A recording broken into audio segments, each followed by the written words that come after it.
Oi pessoal, bem-vindos de volta à Geek Hive, a colmeia das pessoas nerds da internet. Eu sou a Nicole e no vídeo de hoje nós vamos ver mais detalhes e referências que aconteceram no episódio 7 do seriado Ahsoka. O seriado já está disponível no Disney+, e eu acredito que quando esse vídeo for postado, a temporada já vai ter acabado. E eu devo confessar que eu não estou preparada para uma terça-feira em que nós não tenhamos um episódio novo de Ahsoka. Eu já estou com saudade antecipada da personagem, especialmente depois desse episódio em que finalmente deu para sentir um pouco mais da personagem que nós conhecemos em Clone Wars, e em Rebels também. Mas aqui eu me refiro à personagem que conhecemos em Clone Wars porque eu quero falar especificamente daquela Ahsoka antes da Ordem Jedi ter caído, antes da Ordem 66 e até antes dela ter saído da Ordem Jedi, que era uma Ahsoka que não carregava tantos pesos e tantas culpas consigo, e que parece que é o caminho de evolução que a personagem está fazendo agora em live action. E eu digo isso principalmente depois do treinamento final que ela teve com o Anakin no episódio 5. Porque sim, eu continuo achando que era o Anakin, já que nesse treinamento ela aprendeu a importância de perdoar a si mesma e aos outros, e também de deixar para trás o peso e da culpa e da responsabilidade pelos atos dela. Ela parece voltar a ser uma Ahsoka mais leve, que confia na força, como eu vinha dizendo nos outros vídeos. Mas dito tudo isso, vamos logo começar a análise desse episódio, porque apesar de o quinto episódio da temporada ter sido rapidamente escolhido como o melhor episódio da temporada de Ahsoka até agora, esse sétimo episódio eu devo confessar que, pelo menos na minha opinião, está bem próximo de ser um dos melhores da temporada. E o título desse episódio é Dreams and Madness, que é justamente as palavras que o Baylan tinha escolhido para definir esse planeta Perídia e essa outra galáxia no episódio passado, enquanto conversava com a Shin. Uma terra de sonhos e loucura. E logo que eu vi esse título, eu já fiquei bem empolgada, imaginando que talvez nesse episódio nós íamos descobrir mais sobre o que o personagem busca ali, ou mais sobre a força que está chamando ele nesse local. A mera possibilidade de que o que ele busca tenha a ver com o mundo entre os mundos, ou talvez com os deuses de mortes, mais especificamente com o filho, já me deixa muito animada para o futuro próximo de Star Wars. Se você quer saber mais sobre os deuses de mortes, se inscreve aqui no canal para não perder o vídeo de teorias que vai sair após o final da temporada de Ahsoka. Mas já que estamos falando sobre os deuses de mortes, eu sei que muitas pessoas não querem saber mais detalhes sobre a força ou como que ela funciona exatamente, porque não querem que Star Wars perca esse misticismo que torna tudo tão curioso e interessante. E eu confesso que eu não quero necessariamente entender mais sobre a força, mas eu gostaria muito que contassem mais histórias que envolvessem os deuses de mortes e também o mundo entre os mundos, especialmente porque, assim como muitos fãs, um dos meus arcos favoritos em Clone Wars foi o arco de desenvolvimento dos deuses de mortes, perdendo só pro arco do Cerco de Mandalore na 7ª temporada. Assim como o arco de Rebels, onde Ezra descobre uma das entradas do mundo entre os mundos e um portal imortal, que na minha opinião perde só pro arco em que a Ahsoka confronta Darth Vader num templo Sith na 2ª temporada de Rebels, que é quando ela descobre realmente que Darth Vader é o seu antigo mestre, Anakin Skywalker. Então, gente, saiu um comentário extraordinário sem querer querendo aqui, mas então o episódio se inicia com Hera e ela está perante a chanceler Mon Mothma e o que parece ser parte do novo Senado Galáctico da República. E em especial podemos notar a presença do nosso não querido senador Xiono, que claramente só está aqui novamente para antagonizar a presença da Hera e as ações que ela tomou até agora. E não é a primeira vez, né? Já que a primeira aparição dele no seriado foi justamente para contestar a intenção da Hera, os motivos dela por trás da busca que ela está fazendo. E o senador Xiono faz questão de deixar claro que eles fazem parte de um governo e que eles não podem permitir que uma general das forças de segurança da Nova República saia agindo como se ainda estivesse em uma rebelião. E mais um comentário extraordinário aqui, porque eventualmente no futuro, em comparação com o seriado da Ahsoka, esse tipo de atitude que o senador Xiono está tendo é exatamente o que vai afastar a senadora Leia Organa da República e fazer com que ela deixe o Senado e acabe iniciando a resistência, que são as forças que nós conhecemos eventualmente na trilogia da Rey e que impedem a Nova Ordem de dominar a galáxia sob a vontade do grande líder Snoke, que na verdade sabemos que não era nada mais nada menos do que um fantoche do Palpatine, porque não podemos esquecer que Somehow Palpatine returned. pois é. Mas enfim, isso não vem ao caso. O ponto é que desde agora, nessa atitude dele com a Hera, nós já podemos ter uma noção de como que a Nova República acabou se autolimitando e facilitando o surgimento da Nova Ordem. Até porque, como diz o nome que o próprio senador Xion disse nesse episódio, a Hera é uma general das Forças de Segurança da Nova República. E por que o nome do poderio militar da Nova República é Forças de Segurança? Porque, como eu já disse em outros vídeos aqui no canal, a chanceler Mon Mothma, que é a mulher presidindo essa sessão totalmente desnecessária da qual Hera está fazendo parte, que é a líder política principal da Nova República, ordenou que 90% do poderio militar da Nova República fosse desfeito, destruído ou reutilizado, como nós vimos no episódio da própria temporada de Ahsoka, em que Ahsoka e Hera foram até o planeta Corellia e descobriram que as operações que eram da Nova República estavam compostas por funcionários que eram leais ao Império. Ou seja, além do alto índice de burocracias desnecessárias, dependendo do ponto de vista, que atrasavam a ação da Nova República, eles também tinham o seu poderio militar extremamente reduzido e limitado somente a ações de segurança. Basicamente, um governo reativo e passivo, que, convenhamos, deu total oportunidade para o surgimento da Nova Ordem e para o seu crescimento. E, ao que tudo indica, segundo o rumo que o seriado da Ahsoka está tendo até agora, o retorno do Thrawn para essa galáxia é o que vai, de fato, desencadear o início da Nova Ordem. Especialmente se a gente considerar que, como foi dito na terceira temporada de Mandaloriano, os resquícios imperiais estão descentralizados e esperando por alguém que tenha poder, coragem, estratégia e reconhecimento perante os outros imperiais restantes para de fato conseguir liderar essa gente. E eu acho importante lembrar que é necessário sim que seja alguém reconhecido na hierarquia do Império, porque nós vimos que o próprio Moff Gideon tinha total intenção de liderar os remanescentes imperiais, mas não me pareceu que eles levavam muita fé na liderança dele. Voltando ao episódio, uma das minhas falas favoritas desse episódio foi quando o senador Xiono perguntou então para Hera se ela pretendia proteger a Nova República ao ignorar ordens diretas. E ela respondeu que não. Ela estava protegendo a Nova República ignorando ele. Acho que alguém tem que trazer o creme de assadura, porque o moço tá queimado depois dessa. A Mon Mothma reforça que eles precisam reconhecer que de fato aconteceu um incidente em Citos. Mas o senador Xiono parece continuar achando que tudo não passa de uma invenção da Hera. E ele fala que o relatório dela parece um conto de fadas infantil, com a presença de Jedi, falsos Jedi, mapas estelares e baleias espaciais, e galáxias distantes. Mas eu achei muito interessante ele colocar tudo isso na mesma categoria, porque a princípio a única coisa que a gente não tinha certeza que existia na galáxia de Star Wars, ou devo dizer no universo de Star Wars, seriam outras galáxias. Porque mapas estelares, baleias espaciais e Jedi existiram. E os Jedi não sumiram há tanto tempo assim que as pessoas não se lembram da existência deles. Especialmente considerando que o Luke já explodiu a Estrela da Morte e já venceu o Imperador e redimiu Darth Vader. Mas o senador Xiono continua com seu posicionamento anti-Hera e diz que não há nenhuma prova de que o que tenha acontecido em Citos seja de fato alguma conspiração imperial. E nesse momento, nosso querido Carson Teva lembra ele de que houve um conflito em Mandalore. E é claro que nós sabemos que ele está falando do conflito que aconteceu no final da terceira temporada de Mandaloriano entre os tais remanescentes imperiais que não existem ou não estão organizados e os Mandalorianos que restam nessa galáxia que se juntaram para retomar o seu planeta. Mas o senador Xiono diminui a importância desse conflito e diz que o Gideon estava trabalhando sozinho e que não existe nenhuma real ameaça para a República. A Hera está só falas boas nesse episódio e ela fala para ele que não sabe o que deixa ela com mais medo. A chance de ela estar certa e de o Thrawn de fato estar retornando para essa galáxia e todas as consequências que isso vai ter, ou a má vontade dele em perceber que há uma chance real disso acontecer. Mas ele nem dá bola porque ela tá falando e responde que basicamente ele quer que ela seja julgada em corte marcial, o que significa que a Hera corre o risco de perder o posto de general da Nova República. Depois de tudo que essa mulher sacrificou na rebelião e pela República, eu não acredito que a Mon Mothma está deixando tudo chegar a esse ponto. E nessa hora nós temos a aparição surpresa do episódio, um dos melhores easter eggs da temporada para os fãs, que sem ser, é claro, a aparição do Anakin e a presença do Huyang. O droide, que é muito querido por todos e talvez por outros nem tanto assim. C3PO. E ele tenta entrar na sala, mas o guarda pede a identificação dele. E ele responde que o guarda não precisa ver a identificação dele. Numa frase que foi obviamente uma referência a...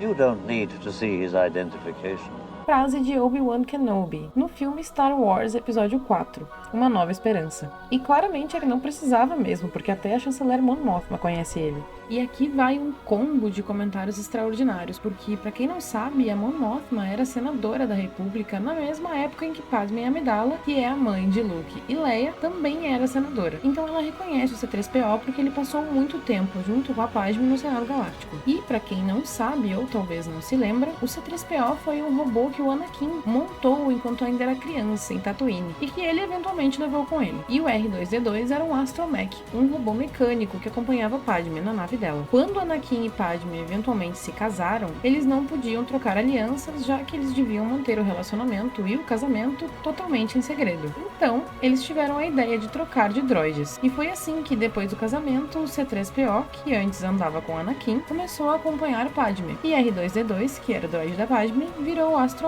que acompanhava Anakin. Mas então, voltando pro episódio, o C-3PO chegou para tirar a Hera dessa situação bem complicada que ela se encontra, burocraticamente falando, é claro. Segundo ele, apesar das objeções de Xiono, que não queria que o droide falasse, a missão de reconhecimento que Hera estava fazendo no planeta Citos havia sido ordenada e liberada pela senadora Organa, coincidentemente sem o conhecimento de que o senador Xiono era contra tal missão. E o Chopper fica 100% modo destruição quando o senador Xiono fala que eles não podem aceitar essas coisas de um mero droide. Já o C-3PO, muito diplomático, responde que se o senador Xiono tiver alguma questão ainda com essa missão da Hera e com a liberação da senadora Organa, ele pode se dirigir diretamente para a senadora Organa, que é a líder do Conselho de Defesa. Ou seja, a Leia, como líder do Conselho de Segurança, está em algum nível mais alto do que o senador Xiono na hierarquia política. Ou seja, mesmo que ele tenha algum problema, o máximo que ele vai conseguir fazer é reclamar. E percebendo a derrota, ele fica quieto e Mon Mothma segue o baile, liberando todo mundo, já que nada disso mais é importante. E assim que ela encerra a corte e ela e Hera estão sozinhas, a Mon Mothma pergunta pra Hera o quão real é essa ameaça do retorno do Tron. E a Hera responde que eles precisam se preparar para o pior, esperando o melhor. Porque a gente sabe que ela confia na Ahsoka, mas ao mesmo tempo ela entende que eles estavam o tempo todo drasticamente atrasados para descobrir os planos da Morgan e mais atrasados ainda para conseguir impedir que ela tivesse sucesso. Enquanto isso, tão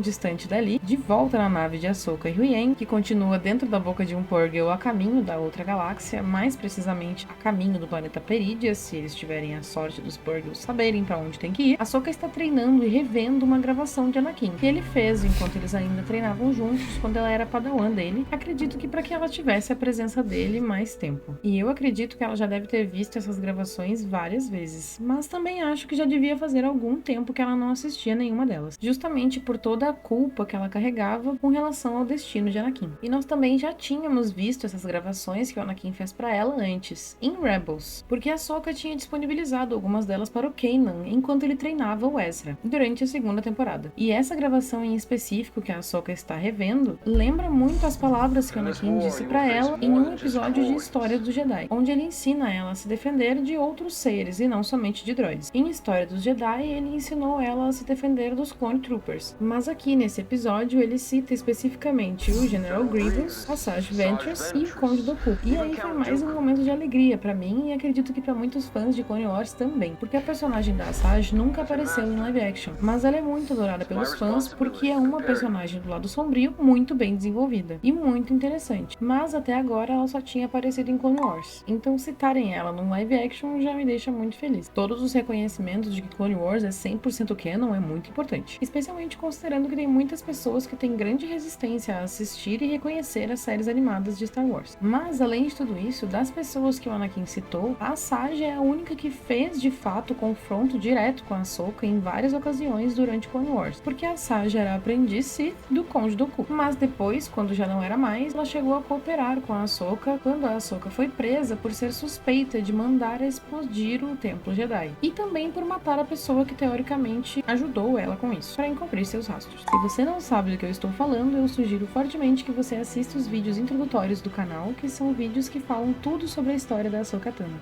Continuando, o Anakin segue falando na gravação e a Ahsoka segue treinando as formas como ele diz que ela tem que fazer. E ao final da gravação, a Ahsoka parece muito emocionada e ela conta pro Huyang que ele fez mais de 20 gravações de fato para assegurar que ela fosse bem treinada, sempre muito preocupado com a segurança cabeça dela. E ela também diz que ele era um bom mestre. E como meu coração é 100% fã da dupla dinâmica Anakin e Ahsoka, eu também fiquei emocionada.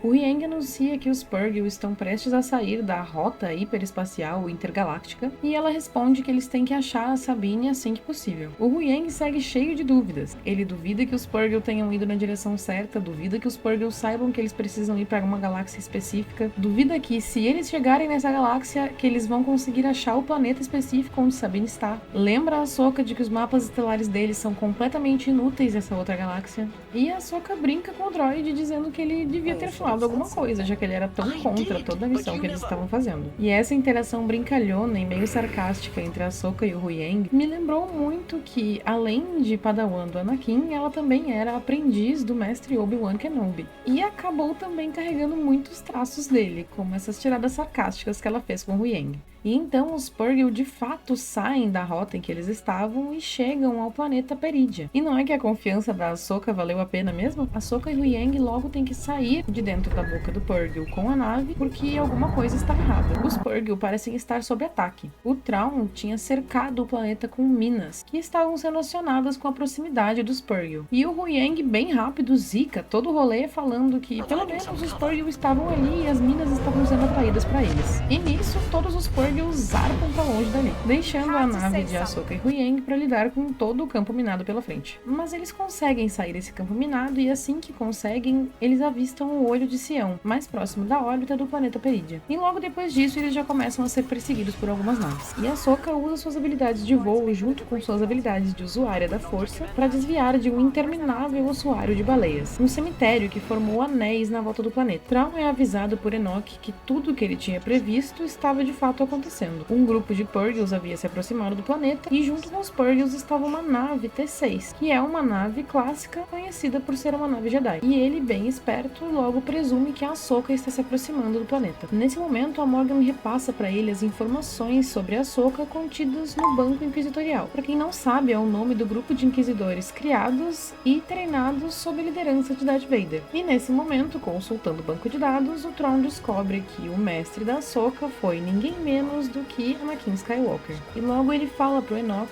que deve retirar os caças da perseguição da nave da Ahsoka e deixar eles de prontidão. E algumas pessoas estranharam essa ação do Thrawn de retirar os caças da perseguição, e eu vi até alguns comentários dizendo que a Disney pegou um dos melhores estrategistas das histórias de Star Wars e deixou ele burro. Mas, gente, é bom lembrar que o Thrawn conheceu Anakin, pelo menos nas histórias dos livros, e também que ele foi uma das poucas pessoas que conseguiu deduzir, através de observação, que o Anakin tinha se tornado Darth Vader. E como eu disse, são histórias dos livros. Essas informações ainda não foram trazidas para o canon de Star Wars. Mas ainda assim, com a explicação que o Thrawn dá para Morgan logo depois disso, dá para perceber que o lado estrategista do personagem ainda é um traço bem forte da personalidade dele nesse live action. Ele explica para Morgan que se a Ahsoka for parecida com o mestre dela, ela é imprevisível e muito perigosa. E que sendo assim, eles têm que administrar o caminho que ela vai tomar a partir de agora. E com essa fala dele, com a retirada dos caças da perseguição da nave da Ahsoka, dá para entender que ele imagina que a intenção de Ahsoka chegando em Perídia vai ser ir imediatamente atrás da Sabine. Que nós sabemos que ele está certo porque foi exatamente o que a Ahsoka falou. E ele sabe que deixando ela livre para perseguir esse caminho, ele vai acabar ganhando mais tempo. E que talvez seja tempo suficiente para retornar em segurança para outra galáxia. Deixando a Ahsoka, Ezra e Sabine ilhados lá. Ainda mais que Baylan e Shin-Hati ainda estavam atrás de Sabine e Ezra. Ou seja, mais um ponto extra para conseguir manter a Ahsoka enrolada por mais tempo. Sem saber que o Thrawn mandou os caças pararem a perseguição, a Ahsoka e Huyang estacionam a nave em algum local escondida no meio de alguns detritos dos ossos maiores, e o Huyang se pergunta como que eles conseguiram prever a chegada deles nessa galáxia. Especialmente considerando que, para todos os efeitos, o Baylan tinha acreditado que ela estava morta. Mas obviamente eles não imaginam que, além da Morgan, o Thrawn também está tendo a ajuda de outras bruxas de Dathomir, que são consideravelmente mais fortes do que a Morgan, e que conseguem prever o futuro. Aparentemente através do uso das mágicas do lado sombrio da força e do conhecimento das Threads of Fate, que são as linhas do destino, como elas citaram no episódio anterior. O Huyang fala que vai tentar localizar a Sabine enquanto eles aguardam para poder continuar o caminho e seguir até o planeta.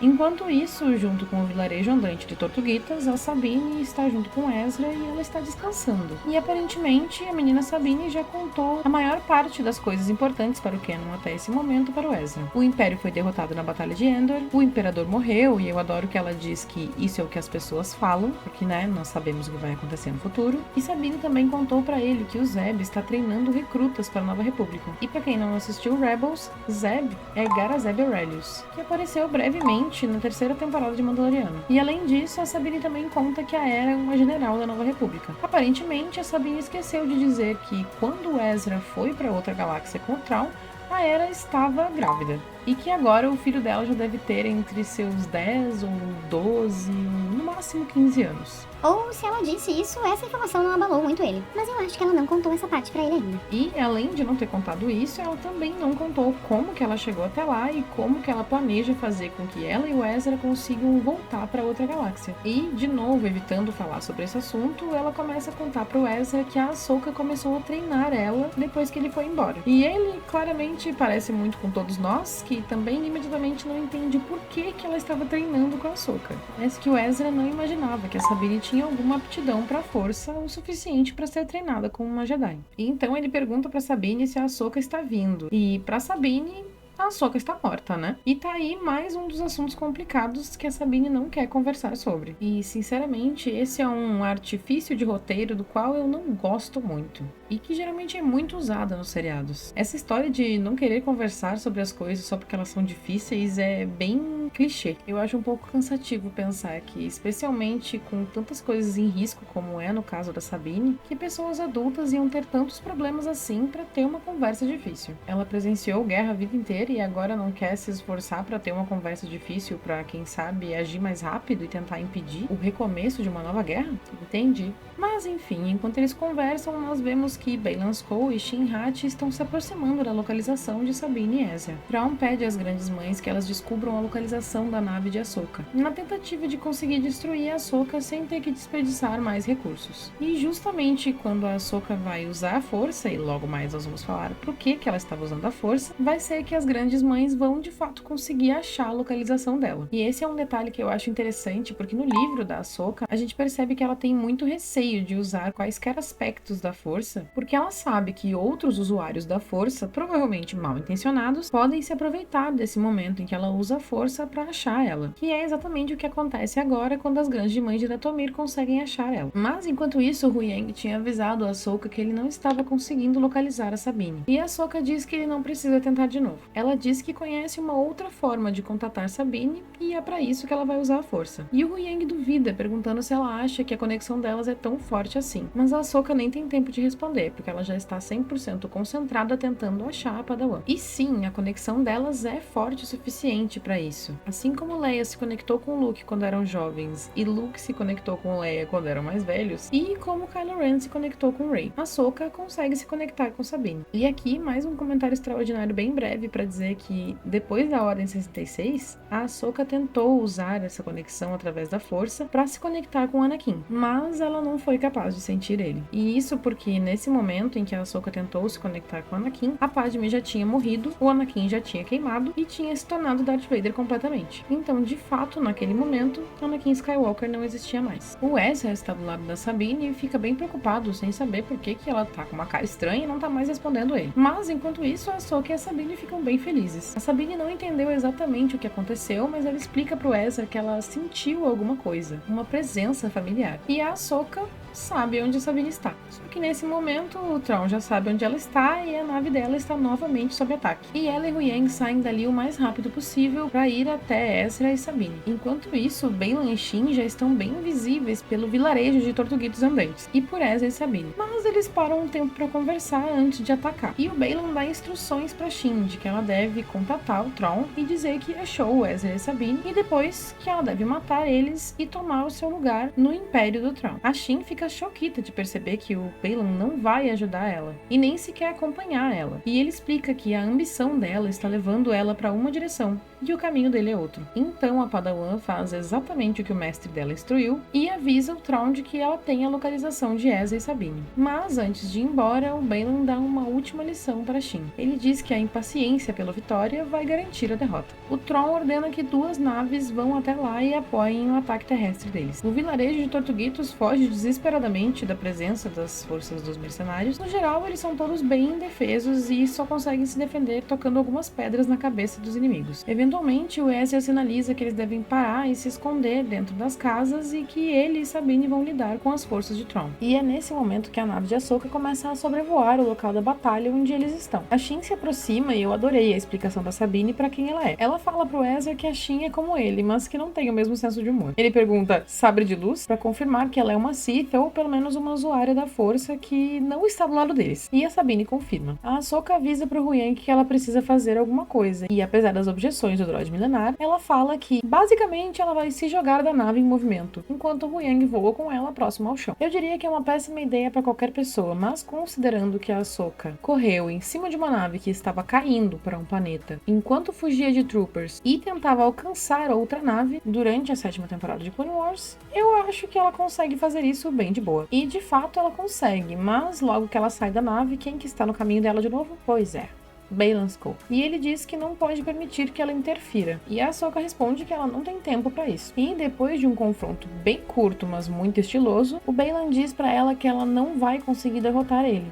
E a Ahsoka fala que isso até pode ser verdade, mas que ela não precisa derrotar ele. E exatamente nesse momento, o Huyang volta para a localização onde ela estava com a nave e atira na posição deles, dando tempo para a Ahsoka conseguir fugir e pegar a montaria que o Baylan estava usando antes, e seguir em direção até onde Shin estava atacando Ezra e Sabine. E nesse momento, o Baylan para alguns segundos, pondera e vai na outra direção, ou seja, mesmo a presença de Ahsoka não foi o suficiente para fazer ele desistir do caminho dele e voltar para ajudar sua padawan. O Baylan está realmente abrindo mão de qualquer responsabilidade que ele tenha com o que está acontecendo naquele momento e dá as costas para o conflito. E para quem até então era uma aliada dele. Enquanto isso, a Sabine tentava retornar o sabre de luz de Ezra para ele, pelo menos para que ele pudesse lutar naquela batalha. Mas ele não aceitou. Ela também tentou dar um blaster, uma arma para ele, mas ele também não aceitou. E ele diz que a força é aliada dele e que isso é tudo que ele precisa. Eu dei risada 2 minutos depois, quando ele estava com uma arma na mão.